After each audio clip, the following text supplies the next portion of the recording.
Alejandro Magno. El gran conquistador nace en Macedonia en el año 356 a.C.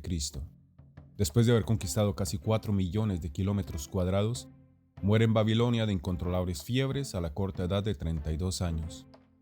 Con su fallecimiento, sus generales se hacen cargo de los territorios conquistados.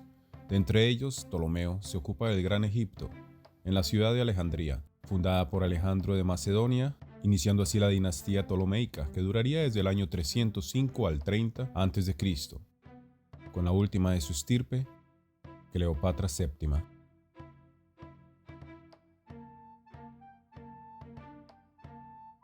Su hermano y esposo Ptolomeo XIII asesina y decapita a Pompeyo, quien buscaba refugio en Egipto tras huir derrotado de las tropas de Julio César durante la guerra civil en la batalla de Farsalia.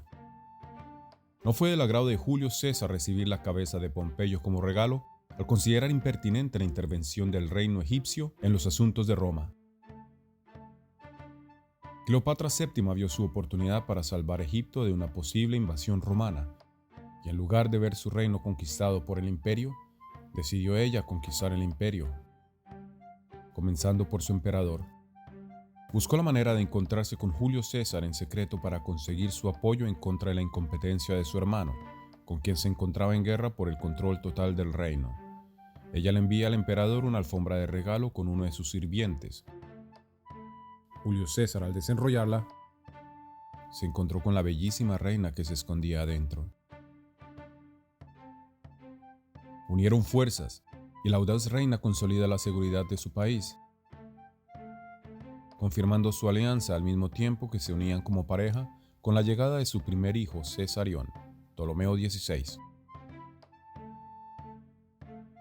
Pero en el año 44 a.C., el Senado de Roma asesina al emperador Julio César para evitar que todo el poder reposara sobre los hombros de una sola persona.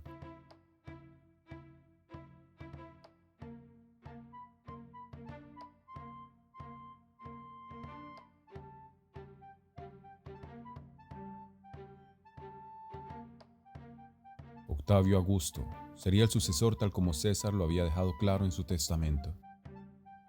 Entre los primeros asuntos en que se ocuparía sería delegar al general Marco Antonio a ponerse al frente del país del Nilo.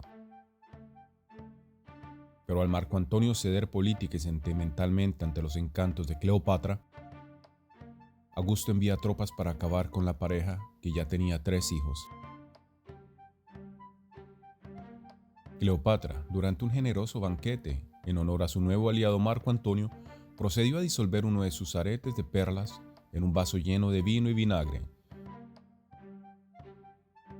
Cuando quiso disolver el segundo, fue persuadida por el general, pues no serían necesarias más muestras ostentosas.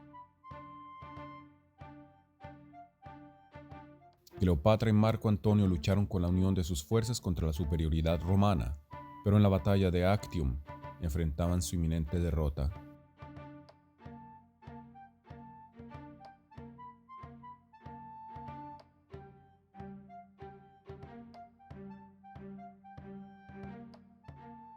Marco Antonio consideró que la muerte sería menos deshonrosa que la derrota, y se dejó caer sobre su espada, recibiendo como consuelo que el último rostro que vería en su vida sería el de su amada sosteniéndolo mientras él se desvanecía.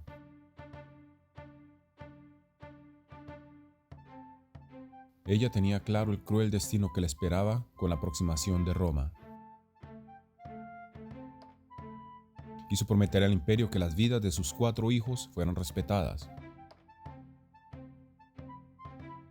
No es claro si fue con el veneno de una avispa o de una serpiente que apretó contra su pecho,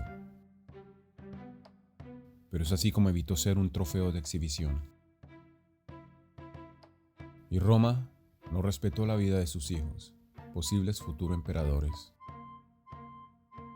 Fue una mujer muy educada, con amplios conocimientos en historia, arquitectura, filosofía, además de hablar 6 idiomas, uno de ellos el egipcio, con el que se acercó más al pueblo que reinó.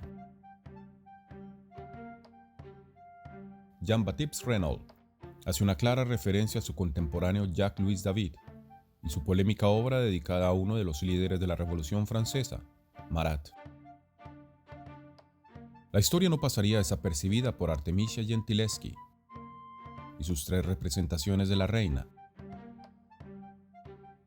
Una de ellas una clara referencia a Danae. A través de los años sigue inspirando a pintores universales para ser recordada por siempre como una protagonista de la historia y las bellas artes. Bellas artes que podemos apreciar sin temor al tema.